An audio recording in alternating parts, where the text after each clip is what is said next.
Edinger talks about the other person and the fact that Jungian psychology is the only psychology that considers that there are two people within you. One is the ego and one is the self, which is the unconscious and the ego together. Okay, but the ego is your consciousness. The ego carries your consciousness, and in order to have peace in the world, we need people who can carry both the negative and the positive, the good and the evil.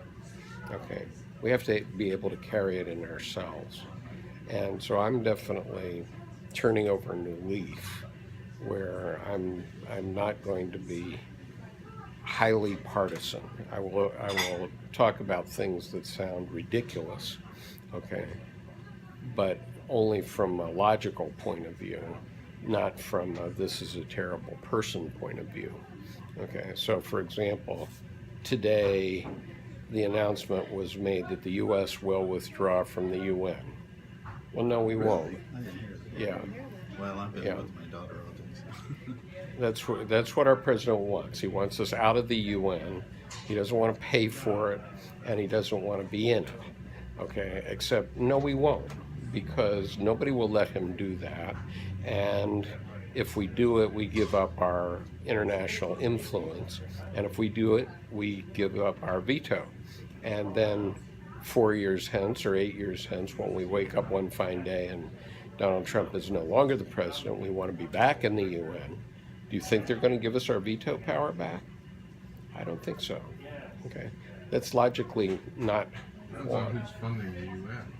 I was under the impression the U.S. was funding the UN. Well. I'll tell you, the Bush administration didn't pay the dues for years. The Bush administration didn't pay the dues for years.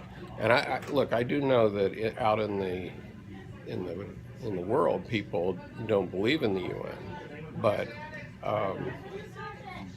the UN does a lot of good United things. States military people under the UN. Well, the other thing is too, if you want to be nonpartisan, is we're going through a huge transition. And who can anticipate what that transition is going to be? I don't think we know. That's right. And also, maybe it's got to look really ugly for a while. It is. That's what I'm thinking. It's a shake. And I think Well, we I can mean, make this that is shake. this is what Edinger is saying. So let's go back and start at the beginning. Okay. Okay, because Edinger is saying that not only is it starting to, What are you looking at? I'm looking at the transcript of the Edinger Yeah, I lecture. didn't print mine Oh, out. Okay. transcript, okay. All right, which I spent all day Sunday preparing so that you could read it. Well, I was reading. I was reading. I listened to it. Yeah. Okay. I edited it and everything. It's okay now. Not kidding. Well, there are a few typos in it, I acknowledge. Yeah, I Okay, can but see. I only typed it out so that I would grok it. Well, that was an hour and a half. By the way- lecture, right? Yes. You had to transcribe. That's a lot of work. That's a lot I of do work. disagree with Edinger when he gets to his conclusion, but we're not there yet, so we'll just. Okay, we're not there. So first of all, okay, so first of all, he makes this assertion that in 1500, God, the God image, okay, now mind you, Jungian psychologists are never talking about metaphysical God. Okay, Jungian psychologists are never talking about the God of the theologians. Okay, and so at the end, Edinger says, he was asked about the difference between God and the God image, capital G God and the God image, and he says, well, I don't know anything about that God. Okay, I don't know anything about the metaphysical God. And Okay, I'm glad you made that clarification. We Right. didn't get that. and Jung said that in almost every one of his works. I never say anything about the metaphysical God. He's only talking about the God archetype in the unconscious. Okay, all right. So, in terms of the God archetype in the unconscious, what Edinger is saying that Jung was saying, which I never grokked until the last week, is that in the year 1500 or thereabouts, God fell out of heaven and into the human psyche. Okay. until 1500, everybody accepted that God was up there and Satan was in hell down there, and we're in between. And what happened in 1500 was that science started to put holes in that God image. Okay, Galileo looked through his telescope and said, "Oh, this is what I see," and he got run up before the Inquisition. Okay, the Pope saw the danger right away, and they made him kneel down in front of a whole court of people and put his hand on the Bible and swear that the sun goes around the earth. The earth is the center of the universe. He had to swear it on a Bible, and he made monkeys of them for all eternity because he did it. And they didn't. Well, the church didn't want the ego to slip inside of everyone so they could make their own decisions. The church wanted to make all the calls. Right. That's right. And so maybe they wanted that unconsciously. They may not have even realized how big that danger was going to be at that point. But he never touched another telescope. But he invented two other sciences after that event.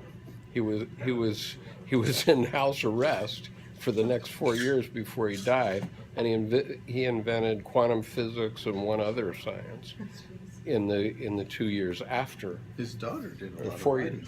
Yeah, his daughter did the writing because he was blind, because he had looked through his telescope too much at the sun, and he was blind.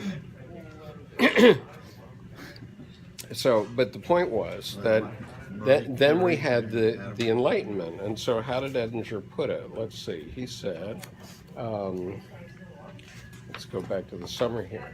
Okay, he says, about 1500, the God image fell out of heaven and into the human psyche. It was withdrawn from metaphysical projection and became available for conscious experience. This event had a twofold effect.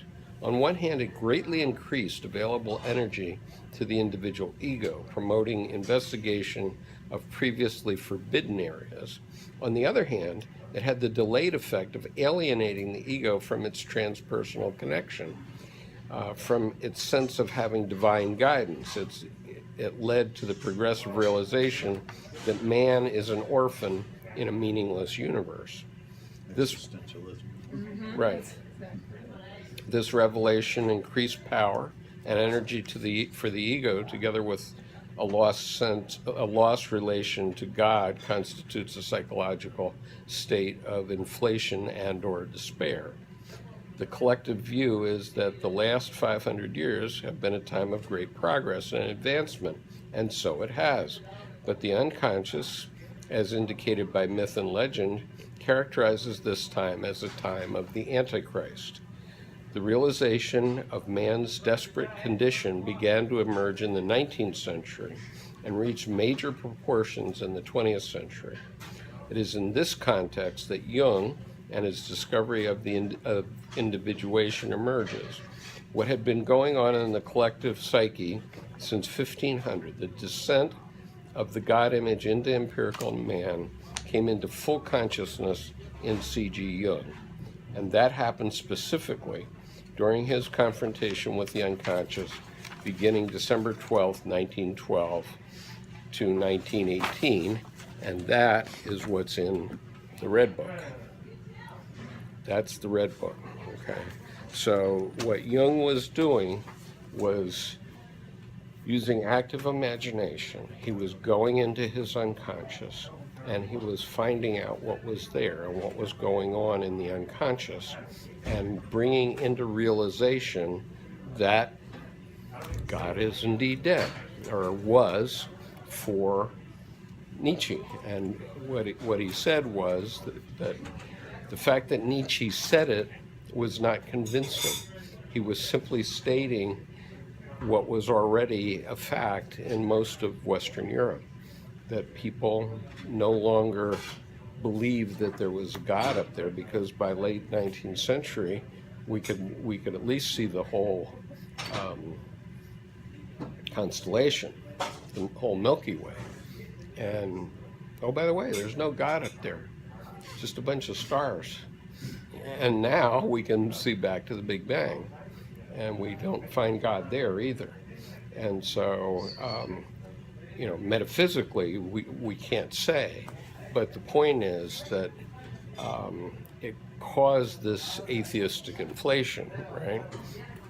Where people said, "Oh, well, I'm an orphan in the universe, and it's either me or the highway." And so what did we do? What was the new God, John? What did we? Science. It's the religion. No, but Oh, what? new God? Okay. What's the new God? The individual? I think the new God is materialism. Okay. Materialism, okay. All right. I'll buy So we, instead of putting our energy in the church, we put our energy in all these big houses and fancy cars. Try to feed something. Right. Okay. And so what happens now?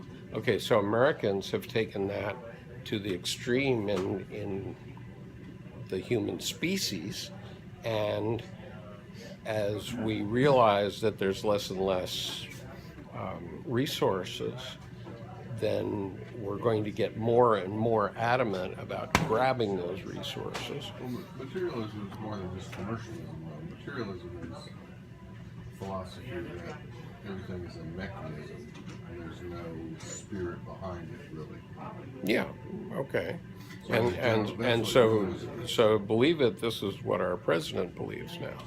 So I Okay. think commercialism is probably helped with that, but it isn't what Jung was talking about. Well, I mean, yeah, maybe. Okay. I'm just going to withdraw on that one. Well, I mean, there's an identity there. But anyway, so the lost God image has created an absence in the psyche, in our unconscious, and it has to be replaced by something, and that can be replaced by having a religious experience in your own life. Okay, and that is achieved by having a religious experience and getting through the transcendent function.